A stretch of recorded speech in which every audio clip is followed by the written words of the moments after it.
Welcome back to Legitimate Targets, everybody. I hope you're all having a great day. We've got a very special guest joining us to talk about the biggest news of the week, the biggest international news, I'll say.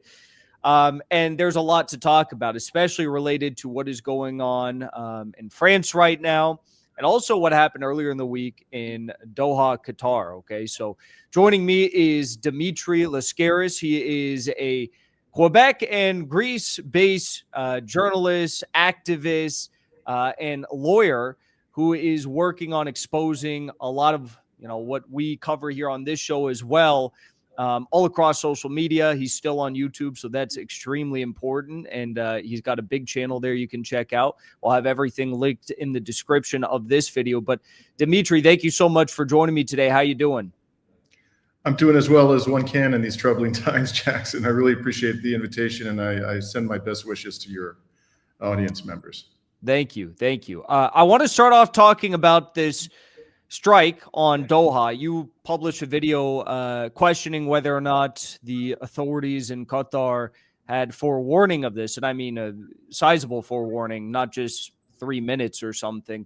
What do you think went on here? Do you think that a sovereign nation's airspace, somewhat sovereign, they have U.S. military bases there, do you think that it was actually violated by Israel without their knowledge? Well, let me start by questioning the claim that it was Israel that actually struck.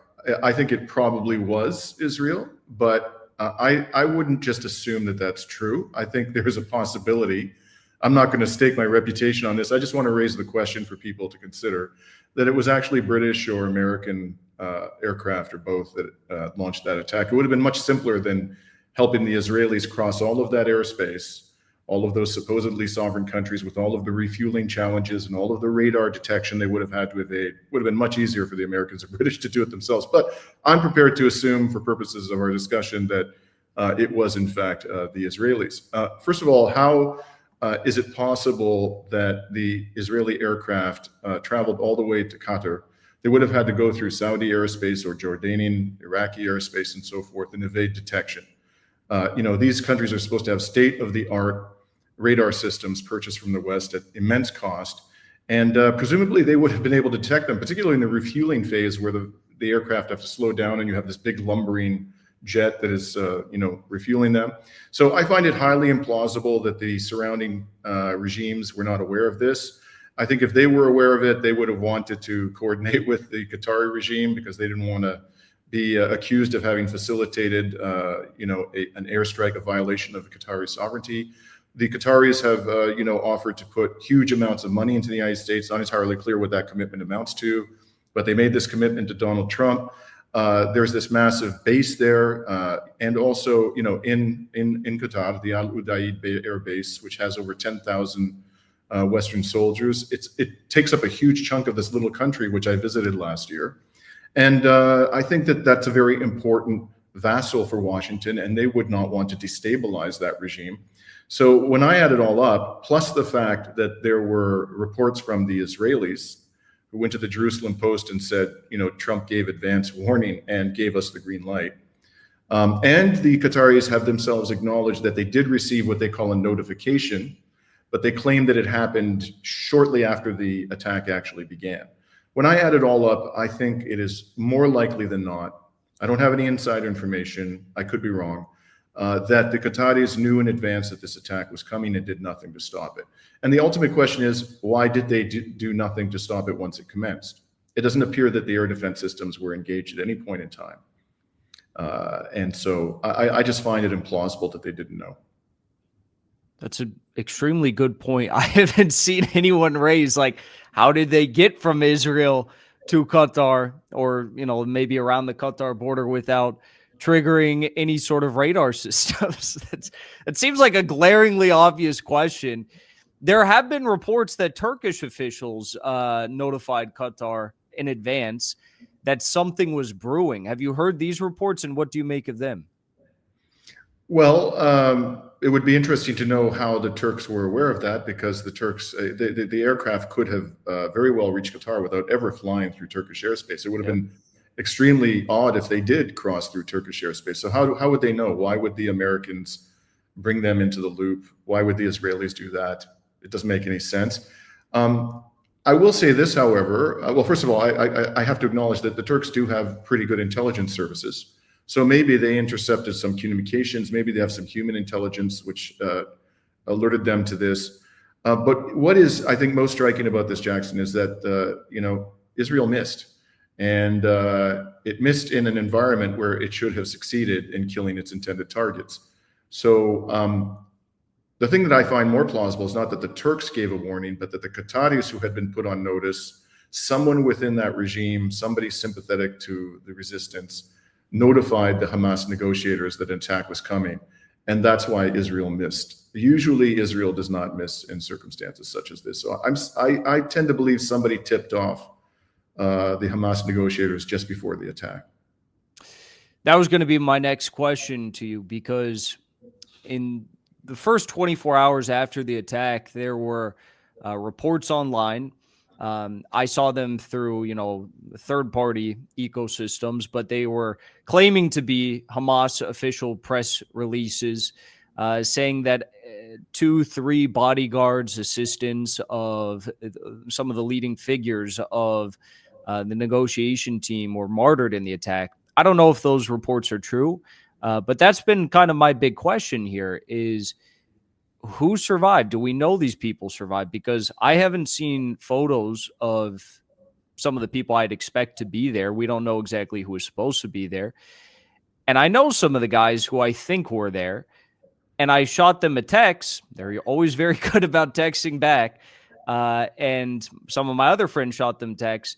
Their phones haven't even seen the messages on WhatsApp. So I'm left wondering, what is going on? Did their phones get destroyed? Are they in the hospital? Are they alive? What do you think is happening? Well, I think the number one indicator is the statements coming out of the Israeli regime. The genocidal entity has said, if not explicitly stated, certainly implied that it missed.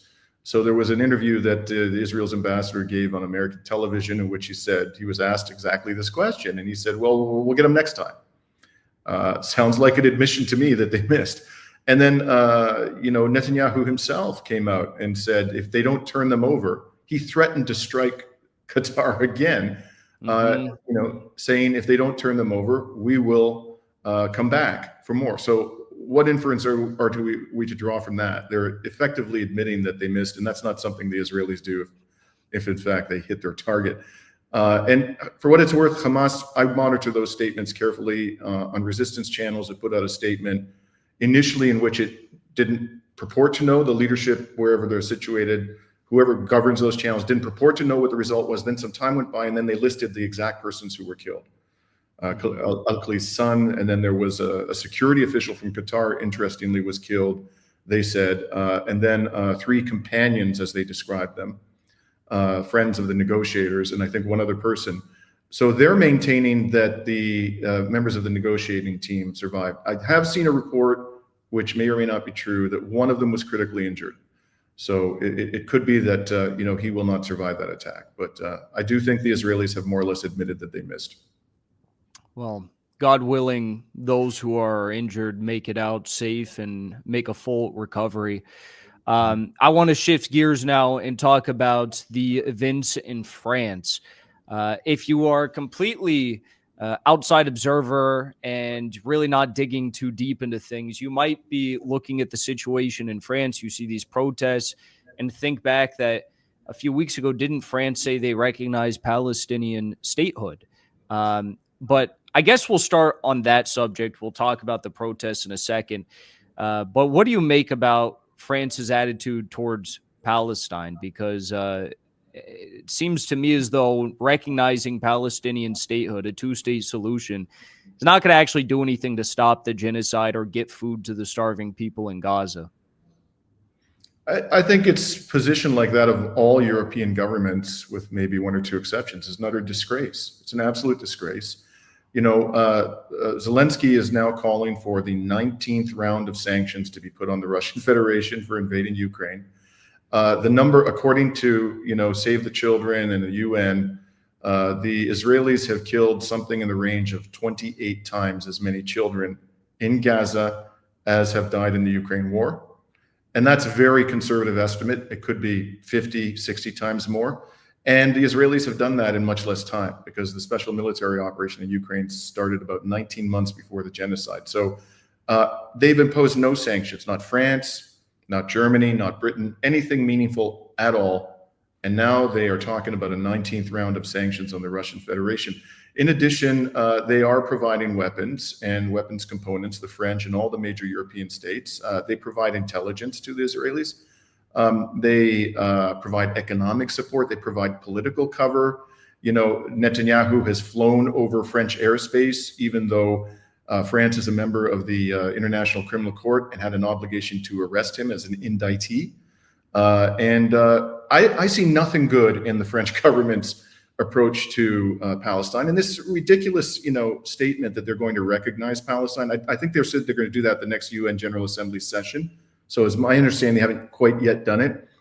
But before the genocide began, the vast majority of states encompassing the vast majority of the human population had already recognized Palestine. Did that stop Israel from committing apartheid? Did it stop it from commencing a genocide, which has now been going on for almost 2 years?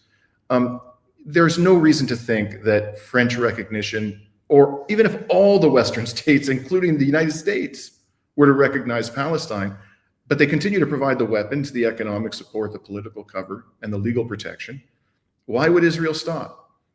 So this is just theater. It's all just theater, and it's an utter disgrace. What do you make of countries like Ireland, Spain, Germany, who've taken it a step further in their own respects, in their own ways, different ways? Notably in the case of, I believe it was Germany, who said they were going to do an arms embargo on offensive weapons, if memory serves correct. And there's already German companies saying they're going to violate the terms of this, embargo. I don't know. Do you think that this could be some sort of, as time goes on, there's going to be more dominoes that fall? Do you think that this could be something that actually reins Israel in? Oh, I think eventually Israel is going to collapse, as will Western support for Israel. I don't think we're there yet. I'd love to be wrong about this, Jackson, but I just don't see it there yet. This supposed arms embargo that the Germans say they imposed, the language I saw, they may have used the language you employed, offensive versus defensive. The language that I saw coming out of Merz is, we're not going to send them weapons that can be used in Gaza. What does that even mean? A weapon that can be used in Gaza? If you can use it in the West Bank, wouldn't you also be able to use it in Gaza? Is he saying that the Israelis are giving them assurances that they aren't going to use German weapons in Gaza? If so, are those assurances worth toilet paper? I mean, are you kidding me? Come on. The Israeli regime is a pathological liar, so those assurances mean nothing. And moreover, as far as I know, the German government has not actually adopted a law prohibiting the delivery of weapons. It's just sort of a policy statement which they can, secretly or covertly violate at will. So unless and until they adopt a law that criminalizes the delivery of all military equipment to Israel, I don't take it seriously. Now, on the other hand, the Spanish government has said they're going to adopt a royal decree, and they may have already done that. So this would have the force of law, as I understand it, which would bar not only offensive but also defensive, and not only direct but indirect military support, and would bar the purchase of weapons from Israel, which is very important. We need to stop enriching its military industrial sector. So the Spaniards, at least to the extent of a real arms embargo, they have broken the wall of resistance within the European Union to doing something about the arming of Israel. But I also would say that the Spanish could go much further. They should rupture all trade relations with Israel, with the possible exception of humanitarian items like medical supplies and so forth. And they should prosecute any Spanish citizens who are serving in the Israeli military. They've not done either of those things. Yes, I believe Colombia has done one of those things. Colombia said that they were going to cut off all trade relations, and that was a big victory for them. Okay, so going back to France, though, we now have chaos in the streets. And I've been doing my show long enough to remember the Gilets jaunes, however you say it, the yellow vest protests. I remember all these big demonstrations, but nothing ever happens to the Macron government. So if you could explain to me, because I don't follow it that closely, what happened with the collapse of the French government, and why are there protests now, and what do you expect to happen next? Well, the party of Emmanuel Macron lost the last parliamentary elections in France, and the constitutional convention in France is that the president offers to the winning party the opportunity to form a government. He didn't do that because the winning party was a party other than his party or some little party that was aligned with him. Nor did he go to, I think, the second place party, which, as I recall, was the Front. There was like a left-leaning coalition, and I believe the Front National, Marine Le Pen, finished second. They were basically out ahead of Macron's party, so he just chose somebody from his own party. That person tried to bring forward an austerity budget. The budget was not approved by Parliament. The government fell. Then he brought in another character. I believe the second one was François Bayrou. He attempted the same thing, an austerity budget, but by this point in time, France had announced this gigantic increase in military spending, 5% of GDP, and that failed as well, and his government fell, which has happened a couple of days ago. And now I understand, the last report I saw is that he's asked his defense minister, Le Cornu, from the government that just fell, to form a new government. So he continues to just flout the will of the French people. They clearly do not want a government, a large majority of the French, that is led by Macron's party or an ally of Macron. And his popularity level, I think, is down to something like 11%. It's absolutely, maybe not that low, but it's at absurdly low levels. And so French are very upset by the fact, but I should also mention that the debt to GDP ratio in France is now about 114%, which is quite high. And its budget deficit is double the EU limit. And when Greece did this sort of thing, was spending beyond the limits and incurring a lot of debt, the Europeans shoved the most vicious forms of austerity down the throats of the Greek people, even after they held a referendum and rejected the austerity packages being demanded of them. In France's case, there's been no real attempt to discipline the free spending French government.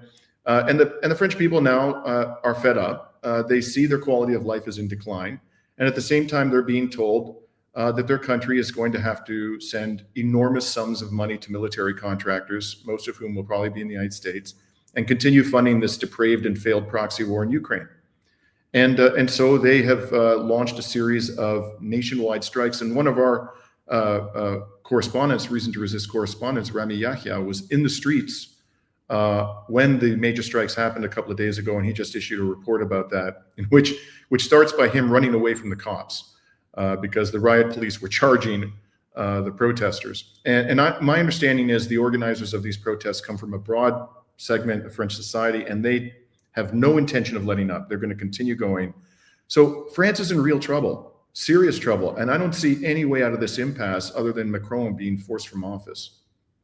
How has he avoided that thus far? He's obviously a very skilled leader. He's got skilled people around him. And when I say skilled leader, I mean his ability to maintain his clinch on power. So who's to say that something like that doesn't happen again? Who cares if he has 11% support nationwide? That's insane. But why can't he just escape this somehow, circumvent the growing outrage? Well, he's constitutionally prohibited. This is his second term, so he's constitutionally prohibited from running again. Let us hope that he actually decides to respect the Constitution. I can't say with certainty that he will, but it would be quite something if he said, I'm just going to ignore the bar on a third term. And until then, I mean, there's really no, as far as I can tell, I'm not a French lawyer, but there's no effective method to impeach him and force him from office. And he clearly doesn't give a damn about public opinion. So I think the way things are shaping, the French people are just gonna have to wait this out. And the way he got in, frankly, last time, he wasn't particularly popular. And this really, I think, explains why he won the first time as well, is he he emerged as one of the two candidates in the runoff round, and the other was Marine Le Pen. And he, convinced the French people that she was, Darth Vader. And by the way, I'm no fan of Marine Le Pen. Let me be very, very, very clear about that. I would never vote for Marine Le Pen. But the way he got into office, in my opinion, was he terrified the French people by presenting her as Darth Vader. And so they held their noses, and a lot of them voted for Macron, even though they didn't want to. I don't think that's going to work the next time around. It's just my guess. Well, hopefully not. Hopefully there's some new voice that's not, completely Zionist, Russophobic. Even you have the right rallying around Le Pen, and it's like, well, she's just as bad in her own right. It's crazy. But France has got its own issues to deal with. Another country, though, that I've seen with some very interesting issues as of late is one near you right now, and that is Cyprus. Why am I seeing videos of Israeli heavy military hardware being shipped across Cyprus? What is going on with the Israeli balkanization seemingly of Cyprus? Well, we can go all the way back to the beginning of Zionism. The early Zionists talked about Cyprus as being a springboard to the Promised Land. And I think today it's become more of a plan B than a springboard, because the genocidal entity is in serious trouble. And my guess is, and there's good evidence to back this up, is that the combination of the attacks from Hezbollah, which did some real damage to settlements in the north of occupied Palestine, and the 12-day war where the Islamic Republic pummeled Israel senselessly. This has caused a lot of consternation amongst people who are mobile in Israel, people who are employable in the West, people who have money. And so they've begun to invest massively in places like Cyprus, which is like a 40-minute flight from Israel, and basically take over the place economically, politically, ideologically. And the Cypriot government, to the great shame of the Cypriot people, I know many Cypriots who are offended by this, has essentially decided it's going to support Israel's genocidal regime in every conceivable way, and also buy air defense systems. I think they're buying components of the Iron Dome from Israel. And the Israeli press is talking about the need to liberate Cyprus from Turkish occupation. Really? It's like the most brutal occupier in the world. There is an occupation going on in northern Cyprus, and I'd certainly love to see it come to an end on just terms. But the Turkish occupation is nothing like the Israeli occupation of Palestine. The Turks aren't mass slaughtering children. They aren't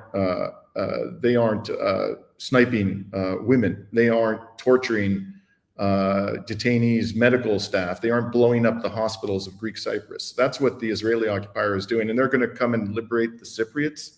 And give me a break. So the problem for the Cypriot people is this could result in military conflict. If the Israelis are serious about this, this could result in military conflict on their soil between the Turks and the Israelis. And the Turks, there are reports that are credible that they've massively increased their troop presence in the north. And they appear to be taking these threats quite seriously. So the Cypriots are in a real pickle. And the problem started, Jackson, when they got independence and they agreed to give the British a chunk of their own territory on a peninsula called Akrotiri, so that the British could have a permanent military base there. This is not a leased base. They literally ceded land, prime land on the south of the coast, to Britain. And Britain has been carrying out every manner of war crime and crime against humanity through its military forces in Akrotiri. I've gone there myself 4 times since the genocide began. I have filmed, huge cargo planes taking off over and over again, heading off in the direction of Israel. As Declassified UK has reported, excellent reporting, they're using spy planes, the British, flying them over Gaza as Israel is mounting deadly ground operations in the Strip. So I think ultimately our brothers and sisters in Cyprus are going to have to find a way to expel the British from their land if they're going to actually achieve sovereignty and independence one day. And I have no illusions about how difficult that would be, but I don't see how they're going to really have freedom in their own country until that happens. And speaking of, this will be the last question I ask you. Speaking of being on land that doesn't belong to you, what is the current state of affairs with Israeli authorities and the leases on the land that are owned by the Greek Orthodox Church? Because as I understand, they're very important buildings. I think the Knesset maybe even are on land that is being leased by the Greek Orthodox Church. Have there been any updates in this news? Because I feel like I saw it in the news not too long ago, something regarding these leases. But what is going on with this? I don't know too much about the details, but I will say this. The Greek Orthodox Church, like the government of Greece, the Mitsotakis government, which is currently in power, has been a collaborator with Israel, an absolute collaborator. And, there has been, for example, a Greek Orthodox Church in Gaza that has been struck. And or there are Greek Orthodox in Gaza, I should say, who have been killed. They've done nothing about that. There have been Greek Orthodox facilities that have been struck in South Lebanon by Israel. The Greek government and Greek Orthodox Church have done nothing about that.